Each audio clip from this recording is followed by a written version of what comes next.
Nah, sahabat pendidikan mungkin penasaran seperti apa sih ini sebenarnya biji kedelai kok bisa jadi tempe dalam fermentasi. Buat inovasi dengan pengaruh musik, ternyata fermentasi tempe dapat 4 kali lebih cepat. Good medal dan 4 special award, dan satu-satunya adalah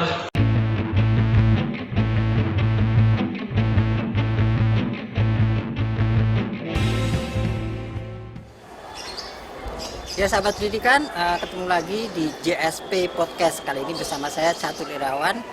Kita akan bertemu dengan siswa SMA 21 Surabaya yang baru saja memenangkan WSECC 2022 di Jakarta.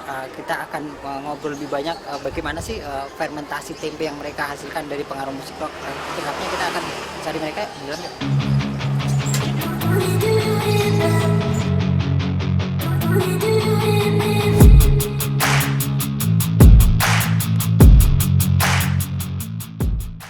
Ya, sahabat pendidikan, jumpa lagi di JSP Podcast. Kali ini bersama Catur Irawan akan menemani sahabat pendidikan dimanapun Anda berada. Kali ini kita akan membahas inovasi dari pelajar SMA di Surabaya yang kemarin baru memenangkan fermentasi tempe yang berpengaruh dari musik rock. Mereka memenangkan World Science Environment and Engineering Competition 2022 yang digelar di Jakarta Juli kemarin. Oke, kita sudah bersama tim dari SMA Negeri 21 Surabaya bersama ada 6 orang ya sebenarnya ya, 6 pelajar, tapi karena satu masih berhalangan kita akan gantian 5 siswa yang mewakili tim ini bersama Pak Guru Pembimbing Pak Budi Santoso yang sudah hadir di sini. Kita akan bahas lebih lanjut mengenai fermentasi tempe ya sebenarnya. Misal mungkin dijelaskan fermentasi tempe sendiri seperti apa sih, kenapa sih harus pengaruh musik rock gitu. Oke, jadi fermentasi tempe pada umumnya itu menggunakan waktu yang sangat lama, sekitar 36 jam atau bahkan sampai 2 hari. Dan karena itu juga, karena kita mengenali tentang kondisi produser tempe yang harus memproduksi lebih cepat, jadi kami membuat inovasi dengan pengaruh musik. Ternyata fermentasi tempe dapat 4 kali lebih cepat, dari yang awalnya 36 jam menjadi 4 jam saja. Kenapa sih kok harus musik rock gitu? Karena menurut kesimpulan kami, semakin tinggi frekuensi, desibel, power, dan beat, maka itu akan semakin mempengaruhi terhadap laju fermentasi dan pembelahan sel terhadap tempe. Apa sih bedanya sama musik-musik lain, musik klasik atau apa gitu? Ngaruh nggak? Ada perbedaannya. Berdasarkan hasil penelitian kami yang sebelumnya, ternyata perbedaan musik klasik dan musik rock ini seperti yang saya katakan tadi ada di bagian frekuensi, desibel, power, dan beat. Karena frekuensi musik rock lebih tinggi, maka musik rock lebih mempengaruhi terhadap pembelahan sel biji kedelai. Dari tim ini sebenarnya ide awalnya seperti apa sih awal mulanya kok bisa ada fermentasi tempe? Oke, jadi awal mulanya dengan bimbingan pembimbing kami juga ada penelitian tempe ajaib menggunakan inkubator ini. Jadi memang dari awal, dari yang awal 26 jam, jika menggunakan inkubator ini saja memakan waktu sekitar 9 jam. Namun dengan itu kami kembangkan lagi dan kami teliti kembali. Kami penasaran apakah ada pengaruh apabila kita tambahkan musik di dalam proses fermentasi ini. Karena musik itu sangat mempengaruhi pembelahan sel terhadap makhluk hidup. Dan setelah kami coba ternyata ada pengaruhnya. Oke, dari 6 tim ini kan, satu tim 6 orang ini, mereka perannya apa saja sih, tugasnya mereka masing-masing sebenarnya apa sih di dalam tim ini? Oke, dalam penelitian kali ini sebenarnya kami benar-benar bekerja sama ya. Ada 3 orang yang bagian presentasi di depan profesor, di depan rektor, dan juga tim yang lainnya itu tim peneliti. Mereka yang akan bereksperimen, mereka yang mencoba. Tapi di balik itu semua kami tetap mengerjakan semuanya bersama-sama dari awal sampai akhir kita dapat gold medal. Oke, kita ke Pak Budi dulu. Pak Budi, apa sih Bapak menilainya fermentasi tempe ini dari penelitian siswa sendiri, Pak? Jadi ide dari tempe ini sebetulnya dimulai dari proses pembelajaran biologi di kelas 12 bioteknologi. Saat itu di tahun 2009 kita mendapatkan gold medal di tingkat internasional, dan itu diawali dari bagaimana cara mempercepat fermentasi tempe. Jadi sebetulnya ketika kita beli tempe di kedelai itu yang disebut fermentasi itu di mana timbulnya hifa atau mesilum yang putih-putih itu timbul. Nah, itu dipercepat lewat adanya suhu yang konstan. Suhu yang konstan kita buat dengan inkubator yang ada, akhirnya menghasilkan kecepatan 10 kali lipat lebih cepat.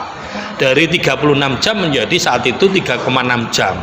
Ini memang alat-alat ini perlu dikalibrasi karena sekarang mulai bergeser menjadi 4 jam ya. Ini berkaitan tentang bagaimana kualitas daripada Rhizopus oryzae-nya, jamur. Nah dari situ berkembang menjadi bagaimana dari kelompoknya misal bagaimana kami memberi tantangan bagaimana kalau ini diberikan salah satu suara atau genre musik itu diambil ketika saya makan di satu tempat di resto, musiknya nyaman, enak, membuat metabolisme kita jadi nyaman. Nah ini dikembangkan bagaimana dengan Rhizopus oryzae. Rhizopus oryzae merupakan jamur dari yang menyebabkan tempe. Akhirnya dari kelompok misal ini memang luar biasa. Mereka mulai menggunakan genre pop klasik, mereka menggunakan genre rock. Dari genre-genre ini maka ternyata genre rock dari power, dari desibel, dari kekuatannya mempercepat laju fermentasi. Kapan tempe itu disebut dengan tempe? Apabila tak kalah dari kedelai itu sudah mulai ditimbui oleh hifa dan menjadi miselium. Dan ini keren banget. Dan untuk ke depan di Malaysia ini dikembangkan lagi, ternyata sudah ketemu slow rock ternyata yang lebih mampu. Hampir daripada kita mesti berpikir bahwa klasik mesti lebih bagus karena memang banyak penelitian di Jepang klasik itu lebih bagus, jadi seperti itu. Tapi namun ini antitesis di mana malah rock jauh lebih bagus. Tentunya ini masih perlu dikembangkan baik itu secara mikroskopis. Bagaimana reaksi jamur itu terhadap suara, terhadap tekanan, power, desibel dan sebagainya. Ini sangat berpengaruh. Dan inilah yang akan dibawa ke Malaysia nanti, genre slow rock dengan genre tertentu, dengan beat, dengan irama, dengan power, ini yang akan berdampak terhadap laju fermentasi. Dengan demikian maka produsen tempe bisa akan membuat tempe lebih cepat lagi, lebih kandungan proteinnya lebih bagus, hanya gara-gara genre musik yang ada. Pak di karya ini kan sempat ada mengajukan hati sendiri Pak. Iya. Hampir semua karya anak SMA 21 yang saya bimbing dan empat-empatnya itu semuanya sudah berhaki. Salah satunya adalah haki yang ada di samping ini tentunya. Nah ini berhaki dan sesuai dengan Kementerian Kemumham bahwa karya kita harus segera dihakikan. Bukan main, kelompoknya misal sudah punya 2 karya haki yang mereka punyai dan sebentar lagi ada 1 lagi haki. Bagaimana dengan pembinaan? Pembinaan kita SMA 21 satu-satunya sekolah yang mulai di tahun 2008 itu bergelar Relili. Relili itu adalah riset lingkungan hidup dan literasi. Kata Relili ini dikonsep bersama tak kalah kita selalu menang lomba karya tulis ilmiah internasional di Taiwan saat itu. Dan dari situlah penemuan-penemuan besar mulai ada, tidak hanya pada tempe. Kita kemarin yang lalu menemukan bagaimana okra itu dengan beberapa tambahan kukurmin bisa meningkatkan bisa mencegah adanya kanker dan beberapa penyakit diabetes mellitus. Ada juga Ganoderma palatum. Ini yang dikembangkan oleh anak-anak. Ada juga mengukur kualitas air. Jadi anak-anak SMA 21 ketepatan di WSEEC, World Science Environmental Engineering, kita mendapatkan 4 good medal dan 4 special award dan satu-satunya adalah fully funded. Fully funded itu seluruh pembiayaan ditanggung oleh panitia. Jadi ini merupakan bagian yang luar biasa. Tiap saat, tiap generasi ini mengantarkan kita sampai ke tingkat internasional dan tingkat dunia. Jadi event kemarin dari SMA Negeri 21 itu ada berapa tim Pak? Ada 4 tim, ada 22 siswa yang berangkat dari Surabaya by kereta, kita ke UI, Universitas Salemba, dan kita meraih 4-4-nya good medal yang ada. Jadi seperti itu. Itu semua dapat medali emas Pak? Semua dapat good medali emas dan juri-jurinya tentunya karena ini 23 negara, juri-jurinya dari internasional, dari Prof. Raldi dari UI, dari profesor-profesor, dari dokter-dokter, dari UIT. Tidak ada prestasi tanpa by design, Pak, tentunya. Kami siapkan anak-anak kita undang juga Prof. Daniel Rosid dari ITS, Prof. Jupri dari ITS untuk membantu, membimbing kita dan mempersiapkan anak-anak SMA 21. Tentunya persiapan kerja keras tidak pernah dipungkiri dengan hasil.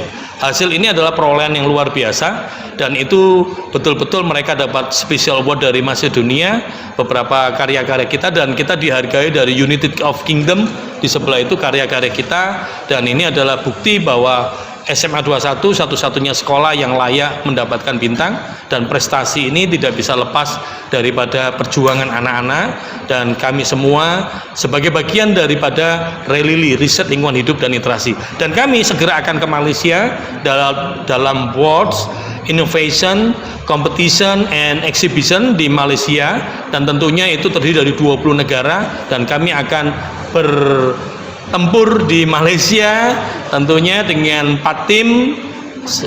Harapan dan doa kami bisa meraih kembali gold medal untuk Surabaya, untuk Jawa Timur, untuk Indonesia tentunya. Kami kibarkan kembali bendera Indonesia, bendera kita di Malaysia nantinya. Kembali ke misal sendiri, penelitian ini sebenarnya berapa lama sih? Untuk penelitian ini dari awal 3-4 bulan. Apa kendalanya sama penelitian ini? Sebenarnya kendala kami karena dalam eksperimen ini kami perlu beberapa kali percobaan, dan juga untuk bukti hasil yang valid kita tidak bisa untuk nyoba cuma sekali saja. Kita ambil 3 sampel dan ya itu yang mulai memakan waktu. Nah, sahabat pendidikan mungkin penasaran seperti apa sih ini sebenarnya biji kedelai kalau bisa jadi tempe dalam fermentasi tempe, mungkin bisa jelaskan dari Misal dan teman-teman gimana sih ceritanya ini, gimana bisa jadi? Baik, sebenarnya prosesnya ini sama seperti tempe pada umumnya. Dari biji kedelai yang seperti ini kami campurkan dengan ragi, lalu kami masukkan ke dalam wadah. Setelah itu kami masukkan dalam inkubator dan menunggu sampai hifa atau miselium tumbuh kembali, dan gitu kami diringkan dengan musik rock, dan setelah itu kami akan sudah jadi secara keseluruhan. Itu di dalam inkubator ada apa saja sih komponen di dalam itu? Nah, dalam inkubator kami dilapisi oleh gabus dan juga spons sebagai peredam suara, lalu ada tem sebagai pengukur suhu, dan juga speaker. Jadi dalam inkubator ini suhunya harus konstan, kami menggunakan 36-37 derajat, dan speaker sebagai musik. Jadi sudah seperti itu, dan juga ada lampu dan kipas. Lampu ini sebagai sumber panas dalam inkubator ini. Kami menggunakan 2 lampu, besarnya 40 volt, dan juga kipas sebagai pengontrol suhunya. Nah, musik rock itu disimpan dalam handphone apa sebelum dinyalakan di dalam inkubator itu seperti apa? Musik rocknya kami sambungkan dengan speaker Bluetooth gitu, dan kami ada handphone juga sebagai pengukur frekuensinya, kami masukkan dalam inkubator. Nah, mungkin sahabat pendidikan belum tahu musik rock yang seperti apa sih yang layak untuk ditampilkan di fermentasi tempe dalam inkubator itu seperti apa, musik rock seperti apa sih? Sebenarnya musik rock yang kami gunakan sama seperti musik rock pada umumnya, dan itu juga yang akan kami bawa ke Malaysia nanti. Kami akan meneliti lebih lanjut tentang musik rock, ada slow rock, heavy rock, medium rock, dan untuk yang kami gunakan kemarin kami menggunakan heavy rock. Itu musik rock yang memiliki frekuensi yang sangat tinggi dan juga desibelnya, dan ya karena itu juga karena ia memiliki frekuensi yang tinggi, maka musik itu lebih mempengaruhi terhadap pembelahan sel di tempe ini. Dari Pak Budi sendiri, mungkin harapan kedepannya apa untuk siswa ini kedepannya, Pak? Untuk perubahan lagi atau mungkin cara pembinaan di sekolah untuk bisa memotivasi siswa lain agar bisa terus berkreasi, Pak? Iya, ketika kemenangan demi kemenangan mulai Wice di tahun 2019 sampai dengan sekarang kita mendapatkan gold medal, silver, dan anak-anak kami banyak diterima di lembaga perguruan tinggi negeri, Bonafit, bahkan mendapatkan beasiswa dari internasional. Ini tambah lama peserta didik tambah banyak yang minta dibimbing. Jadi sebetulnya per tim ini 5 orang, dan hari ini saya sudah banyak antri seperti jam dokter gitu, ya kurang lebih sekitar antara 80 sampai dengan 100 anak yang dibimbing, atau kurang lebih 10-20 tim ya yang siap-siap untuk dibimbing dalam lomba event-event di depan. Ada di Malaysia, ada di Semarang, dan juga ada di ITS di Surabaya, ada bahkan juga di Korea Selatan. Salah satu genre daripada jingle daripada bimbingan kami adalah setiap yang dibimbing Pak Budi pasti menang. Setiap yang dibimbing pasti menang. Kenapa kok ini menjadi jingle daripada kita? Kita datang untuk menang. Itu yang saya sampaikan. Kami bukan sampaikan bahwa datang ya sudah menang dan kalah itu urusan kayak belakangan. Pokoknya kita tampil. No, kita datang untuk menang. Kita berangkat ke UI untuk menang. Dari situlah maka anak-anak harus bekerja keras, all out, komitmen tinggi. Karena membuat karya ilmiah ini tidak gampang tentunya. Sampai melakukan eksperimen, sampai melakukan haki. Sampai di situ mereka juga latihan presentasi. Kemarin sebelum ke UI latihan presentasi dengan kami in English juga ini. Yang berikutnya adalah latihan-latihan konten presentasi baru strategi untuk menang. Baru setelah itu, setelah selesai dari saya sebagai pembimbing, maka kami undang Prof. Daniel Rosid dari ITS, Prof. Jupri, dan beberapa guru besar untuk hadir menguji anak-anak lebih dulu seberangkat ke UI. Itulah sebabnya anak-anak jauh lebih siap. Tidak ada prestasi tanpa by design, disiapkan dengan baik. Jadi anak-anak sudah terbiasa bertemu, sudah berbiasa bertemu dengan profesor, dengan dewan juri. Bagi siswa yang lain, kedatangan dewan juri menjadi hal yang menakutkan. Buat anak-anak kami SMA 21, kami yang mendatangi dewan juri. Sempat memang ada di Undip, ada Prof. Diana, anak-anak kami datang dan menanyakan tentang hasil diskusi. Jadi ini habit yang luar biasa. Dari sinilah SMA 21 banyak diterima di perguruan tinggi negeri. Kemarin ITS, beberapa anak IPB, bahkan ada yang UI sekarang menjadi seknek, selalu mendampingi Pak Jokowi. Itu bagian-bagian penting daripada hasil dari karya ilmiah kami. Jadi banyak hal yang kita kerjakan dan ini tentunya buat saya secara pribadi, ini adalah generasi bangsa. Saya ikhlas membimbing mereka all-out dan tentunya mereka akan jadi seorang pejabat. Siapa yang mengira bahwa Pak Heri juga asalnya dari SMA 21? Siapa yang mengira Herlina, banyak murid-murid saya termasuk Ayu, mereka jadi orang besar. Saya sebagai guru akan tetap menjadi guru. Tetapi ke depan, anak-anak saya ketika kita bimbing dengan sungguh-sungguh, mengajar anak-anak dengan sungguh-sungguh, mendidik dengan sungguh-sungguh, maka profesi yang dihasilkan jauh lebih baik. Katanya Jack Ma, guru yang baik adalah guru yang menghasilkan profesi lebih daripada guru itu sendiri. Dan itu yang kami lakukan, SMA 21 mulai melakukan itu. SMA 21 mulai di zaman 2011 kita sudah merajai di tingkat internasional di karya ilmiah. Mereka kalau lihat SMA 21 sekolah-sekolah lain, pasti sekolah-sekolah pasti akan, wah ini SMA 21 dong juaranya. Seperti itu. Dan sampai dengan hari ini kami tetap konsen dan fokus untuk membawa anak-anak berprestasi. Apakah ini signifikan ketika mereka kuliah? Ya. Beberapa di antara yang masuk ke kedokteran tepat waktu, farmasi tepat waktu, karena rasional gaya berpikir mencari solusi dengan saintis ini ada pada mereka. Itulah sebabnya mereka dapat ganda, selain dapat good medal, dapat masuk di perguruan tinggi, tetapi dapat bekal mereka bisa menghadapi sekolah kuliah dengan baik. Dan tentunya ini adalah harapan daripada kita semua. Saya berharap banyak pihak mulai membuka diri untuk membantu, untuk mulai mempersiapkan. Sebetulnya proses pembelajaran keterampilan berpikir tingkat tinggi atau high order thinking skill yang disampaikan oleh Kemdikbud ini menghasilkan produk-produk yang ada seperti ini sebetulnya. Tidak harus lompat dari proses pembelajaran yang ada. Tempe ini proses pembelajaran bioteknologi. Okra, Ganoderma itu belajar dari imunitas, pelajaran biologi di semester 2 pada kelas 11. Banyak hal, air juga kita belajar bagaimana mengajar, belajar mereka dan menghasilkan sebuah karya dan produk tentunya di tingkat internasional. SMA 21 sekarang sudah masuk di tingkat dunia, di tingkat internasional.